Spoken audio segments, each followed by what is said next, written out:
Hello, I'm Jacob and you are watching the Prepper's Bunker outdoors.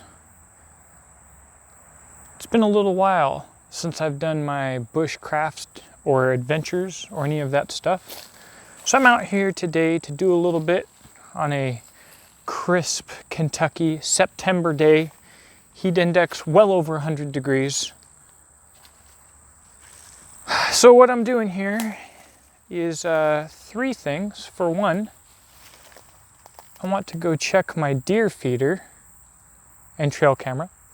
For two, I heard that there's a big fat groundhog that lives on my property that's going onto my neighbor's property and eating his gourds, which is simply unacceptable. And three, we're gonna make ourselves a little fire. So if I see Mr. Groundhog, hopefully I'll get him with the Henry AR-7. At this point, I believe this is undisputedly my favorite .22 long rifle of all time. And I've had a lot of .22s. I'm a .22 guy. It is so good. And for our bushcrafting and our bushcraft knife, I have the Jeps Outdoor Adventures Venandi. If I said that wrong, I do apologize. It's a sweet little knife. And that's actually what we're going to talk about today. So, let's get to it.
Since it is currently precisely 4,000 Kelvin outside, sustainability with this fire was not a concern at all for me. But, man, I think that this knife threw sparks as fine as any knife I've ever used, if not finer. It was just incredibly comfortable to use to strike with. The edge geometry was just wonderful for making feather sticks. As an interesting side note, originally this knife was designed to be a hunting knife more than a bushcraft knife, but I think that this is as close to an ideal belt knife for just about any utility as you can get. Now this, I believe, is one of the original prototypes. I'm not 100% sure. If I haven't already mentioned it, these are made by Battle Horse, so you know the quality is there. You have a few custom options. You can get some custom steels, different handle materials, and etc. This sheath, I don't know if this sheath is the production style or not, but it's very nice. You'll see, like a traditional leather slip, the knife goes deep into there, which is very nice for a leather sheath. It's going to have really good security. And it also, when your sheath is like this, it makes it nice to have a lanyard because it makes it easier to pull out. As a side note, as always, the Exotac fire rod is just freaking awesome. And I could have pulled my tinder out of there and gotten this fire to go easier, and it would have burnt longer, but that really wasn't the point today. So all in all, this knife is, bottom line, if you are looking for an excellent belt knife, this knife is it. One of the finest that I've used. I think that the size, the weight, the balance, the proportions, everything on it is as close to perfect as you're going to get. I'm very impressed with it. There are two things that I would tweak, not necessarily completely alter or change, but I would tweak. The ferro rod loop on this sheath. On a knife this size and a sheath this size, I would go down a size on the ferro rod loop. It'd hold it a little bit tighter and fit a little bit better. That's definitely nitpicking because it's a very nice sheath.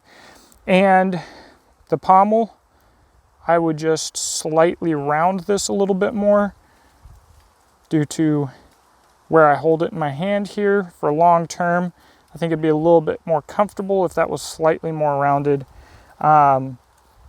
So this is designed by Jep of Jeps Outdoor Adventures.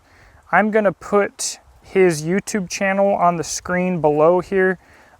This is a fantastically designed knife, and if I had my Henry survival rifle, a folding silky saw, this knife, and my ferro rod, I'd be feeling pretty darn good. So what an awesome setup. Now this channel, I usually say this earlier, is fully funded through sales at my website, beachandtactical.com. I make practical and tactical gear, rifle slings and survival gear and etc. I also have an Amazon and Patreon for the moment. If you don't mind, check those out in the description box below. I'll also put a link to Jep's YouTube channel in the description box below. And if you care, stick around and I'm gonna go check out my deer plot. So this is my deer camera. There's my property line, is that post, the corner there. I can hunt all of that property as well. There's my feeder. I've got a salt block. I know that deer come into this area. And my corn, something's been munching on my corn, probably squirrels, or maybe that fat groundhog that I talked about hunting earlier. The day is still early.